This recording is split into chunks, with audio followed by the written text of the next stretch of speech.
Hello friends, welcome to Eminent Academy. तो आज हम 10th स्टैंडर्ड ज्योमेट्री का जो 7th लेसन है मेंसुरेशन, ये लेसन के आपके टेक्स्ट बुक के पेज नंबर 140 एंड 141 पर यहाँ पर कुछ फॉर्मूले दिए हुए हैं। तो वो फॉर्मूलाज के ऊपर बेस्ड जो सम है वो सम अभी हम यहाँ पे सॉल्व करने वाले हैं। तो यहाँ पे फर्स्ट सम है, the radius and the height of a cylindrical water reservoir is 2.8 meter and 3.5 meter respectively. How much maximum water can the tank hold? A person needs 70 liter of a water per day. For how many persons is the water sufficient for a day? और यहाँ पर पाई की value दी है 22/7। तो ये sum solve करने के लिए हमें सबसे पहले क्या करना है, जो सिलिंड्रिकल वाटर रिजर्वॉयर है उसका वॉल्यूम फाइंड करना है। बिकॉज यहाँ पे हमें क्या फाइंड करने के लिए कहा है कि how much maximum water can the tank hold. तो वो वाटर कितना होल्ड करता है, दैट मीन्स उसका वॉल्यूम क्या है वो हमें फाइंड करना है। तो यहाँ पे मैं लिख लेती हूँ, हमें जो गिवन इंफॉर्मेशन दी है वो यहाँ पे हमें लिख लेना है। तो यहाँ पे हमें रेडियस एंड हाइट दी है, तो यहाँ पे मैं लिखती हूँ R is equal to 2.8 metre and H is equal to 3.5 metre. यहाँ पे हमें पाई की वैल्यू दी है, पाई इज इक्वल टू 22/7। तो ये जो गिवन इंफॉर्मेशन है वो पहले मैंने लिख ली है। अभी यहाँ पे हमें फाइंड करना है वॉल्यूम। तो यहाँ पर volume of a cylindrical reservoir is, और उसका फॉर्मूला है पाई R² H। अभी ये जो फॉर्मूला है उसमें हमें वैल्यू सब्सटीट्यूट करनी है। तो यहाँ पर पाई की वैल्यू है 22/7 मल्टीप्लाइड बाय R। यहाँ पे R की वैल्यू है 2.8 और उसका स्क्वायर है, तो यानी कि इसका 2 टाइम्स मल्टीप्लिकेशन होगा and then multiplied by 3.5 because इसकी हाइट कितनी है 3.5। तो अभी हमें क्या करना है कि इन तीनों का भी मल्टीप्लिकेशन करना है एंड देन जो आंसर आएगा उसको 22/7 के साथ मल्टीप्लाई करना है। ये सब कैलकुलेशन करने के बाद, ये आपको रफ कैलकुलेशन करना है, ये कैलकुलेशन करने के बाद यहाँ पे मुझे आंसर मिलता है 86.24 मीटर क्यूब। पता है कि 1 metre cube is equal to 1000 litre होता है। तो यहाँ पे मैं लिख लेती हूँ 1 metre cube is equal to 1000 litre. तो अभी यहाँ पे क्या करना है, ये मीटर क्यूब के बदले में मुझे यहाँ पर 1000 से मल्टीप्लाई करना है क्योंकि मुझे इसको लीटर में कन्वर्ट करना है। तो यहाँ पर 86.24 मल्टीप्लाइड बाय 1000। तो यहाँ पर मुझे आंसर मिलेगा 86,240। बिकॉज ये जो डेसिमल पॉइंट है वो 3 प्लेस आगे जाएगा, 1, 2 एंड 3rd प्लेस यहाँ पे मैंने 0 लिख दिया है। तो ये आंसर मुझे मिला लीटर में। तो इस तरह से हम यहाँ पर लिख सकते हैं कि ये जो सिलिंड्रिकल रिजर्वॉयर है वो 86,240 लीटर इतना वाटर होल्ड करके रख सकता है। देयरफॉर हमें यहाँ पे क्या फाइंड करना है कि ईच पर्सन के लिए यहाँ पर 70 लीटर वाटर की ज़रूरत होती है। तो इतना अगर हमारे पास वाटर अवेलेबल है तो कितने पर्सन्स की नीड ये वाटर से फुलफिल हो सकती है। तो इसलिए मुझे क्या करना होगा, हर एक पर्सन के लिए 70 लीटर ऑफ वाटर की ज़रूरत होती है।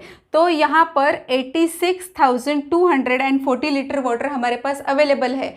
तो हर एक तो यहाँ पर कितने लोगों को ये वाटर सफिशिएंट है। तो इसके लिए हमें क्या करना होगा, 86,240 लीटर ये जो वाटर है उसको हम 70 से डिवाइड करेंगे। तो डिवाइड करने के बाद मुझे आंसर मिलता है 1232 पर। ये जो वाटर है ये 1232 पीपल्स की रिक्वायरमेंट कंप्लीट कर सकता है।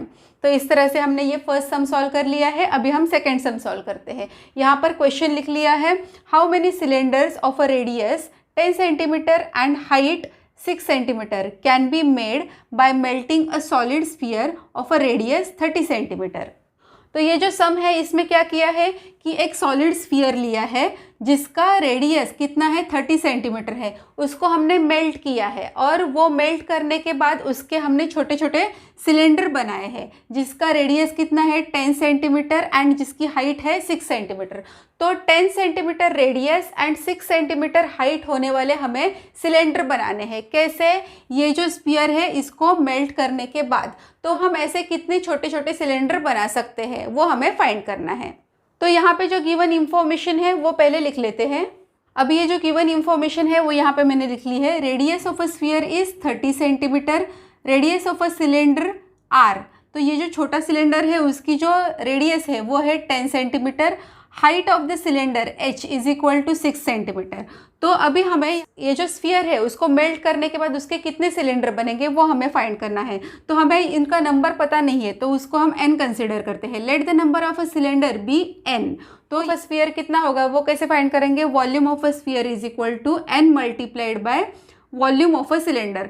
तो स्फीयर का वॉल्यूम जितना होगा उतने ही n number of a cylinder हमें मिलेंगे। कैसे, ये जो स्फीयर है उसको मेल्ट करने के बाद। तो यहाँ पे हम क्या फॉर्मूला लिख सकते हैं, volume of a sphere is equal to n multiplied by volume of a cylinder. अभी यहाँ पे n नंबर यानी कि कितने number of a cylinder form किए हैं ये स्फीयर के हेल्प से, तो यहाँ पे हमें n number of a cylinder मिले हैं। तो वो n का वैल्यू फाइंड कैसे करेंगे, n इज इक्वल टू यहाँ पे ये जो मल्टीप्लिकेशन है वो ये साइड में आके डिवीजन में जाएगा। तो volume of a sphere upon volume of a cylinder. तो वॉल्यूम ऑफ अ स्फीयर का फॉर्मूला है 4/3 pi r cube and volume of a cylinder का फॉर्मूला है पाई आर स्क्वायर एच। अभी इसके अंदर हमें ये फॉर्मूला के अंदर हमें वैल्यू सब्सटीट्यूट करनी है। तो यहाँ पर मैं लिख लेती हूँ 4/3 मल्टीप्लाइड बाय पाई की वैल्यू है 22/7 मल्टीप्लाइड बाय, अभी यहाँ पर आर क्यूब लेना है तो आर क्यूब की वैल्यू यहाँ पे कितनी है 30। तो यहाँ पे 30 का क्यूब यानी कि मैं 3 टाइम्स लिखती हूँ। देन डिनोमिनेटर में हमें लिखना है पाई की वैल्यू है 22/7 मल्टीप्लाइड बाय आर स्क्वायर यानी कि 10 स्क्वायर। तो यहाँ पर मैं ये 2 टाइम्स लिखती हूँ मल्टीप्लाइड बाय एच यानी कि हाइट कितनी है 6 सेंटीमीटर। तो यहाँ पे मैंने ये लिख लिया। अभी यहाँ पे क्या करना है, कैलकुलेट करना है। तो ये 22/7 एंड 22/7 कैंसिल हो जाएंगे। 10 1 ज़ा 10, 10 3 ज़ा 30, 10 1 ज़ा 10, 10 3 ज़ा 30, देन 6 1 ज़ा 6, 6 5 ज़ा 30। अभी यहाँ पर क्या क्या बचा है, 4/3 multiplied by 3 multiplied by 3 multiplied by 5। तो यहाँ का ये जो 3 and 3 है वो कट हो जाएगा। देन सर मिला है 60। तो यहाँ पर हम ये जो स्फीयर है उसको मेल्ट करने के बाद हमने जो सिलेंडर बनाए जो कि रेडियस है उनकी 10 सेंटीमीटर एंड हाइट है उनकी 6 सेंटीमीटर। ऐसे कितने सिलेंडर बनाए, 60 सिलेंडर बनाए। 60 सिलेंडर कैन बी मेड। तो इस तरह से हमने ये सम भी कंप्लीट कर लिया है। तो अभी हम यहाँ पे देख सकते हैं कि थर्ड सम है, the tent of a circus is such that its lower part is cylindrical and the upper part is conical. The diameter of the base of the tent is 48 metre and the height of the cylindrical part is 15 metre. The total height of the tent is 33 metre. Find the area of a canvas required to make the tent. Also find the volume of the air in the tent. तो ये सारी information हमें दी गई है। तो इसके help से हमें उसका जो वॉल्यूम है वो फाइंड करना है। तो सबसे पहले यहाँ पे मैं इसकी डायग्राम ड्रॉ कर लेती हूँ। देख सकते हैं कि ये जो डायग्राम में बताया है कि जो बेस है उसका डायमीटर है 48। तो यहाँ पर हमने इसका रेडियस 24 मीटर, तो इसका डायमीटर हो गया 48 मीटर, ये यहाँ पे बना लिया है। एंड ये जो सर्कुलर पार्ट सिलेंड्रिकल पार्ट है उसकी जो हाइट है वो 15 मीटर है एंड ये जो कोनिकल पार्ट है उसकी जो हाइट है ये 18 मीटर है। तो इस तरह से ये total height of the tent is 33 metre हो गई है। सिलेंड्रिकल पोर्शन है उसकी हाइट कितनी है 15। तो यहाँ पे ये height h is equal to 15 metre मैंने लिख ली है।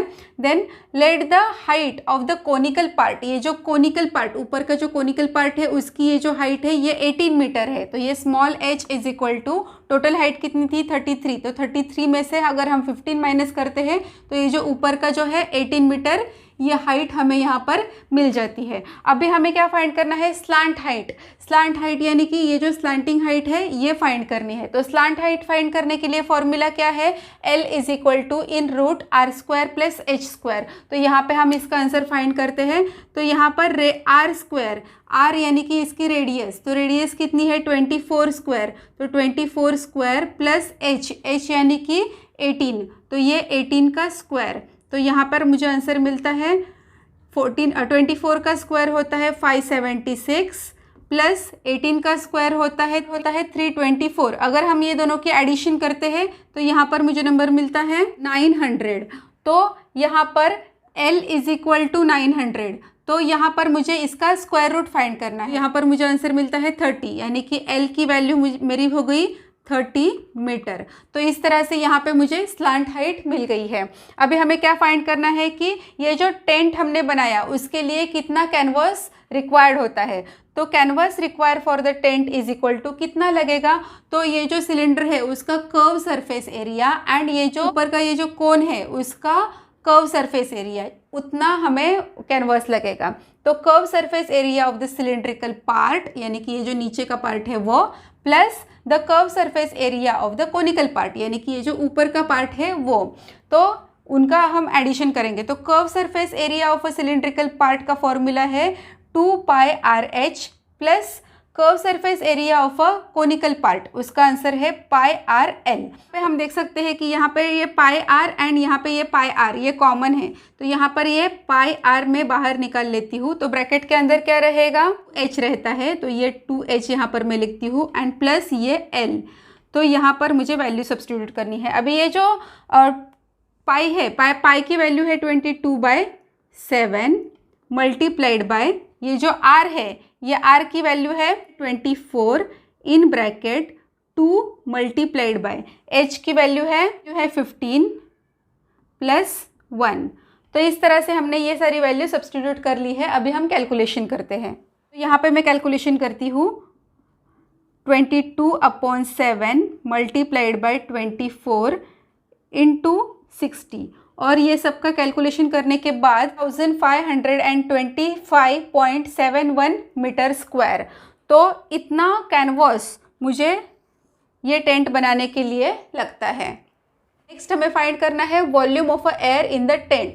तो उसके लिए मुझे क्या करना होगा, volume of a cylinder plus ये जो ऊपर का कोन था उसका वॉल्यूम, ये दोनों की मुझे एडिशन करनी होगी।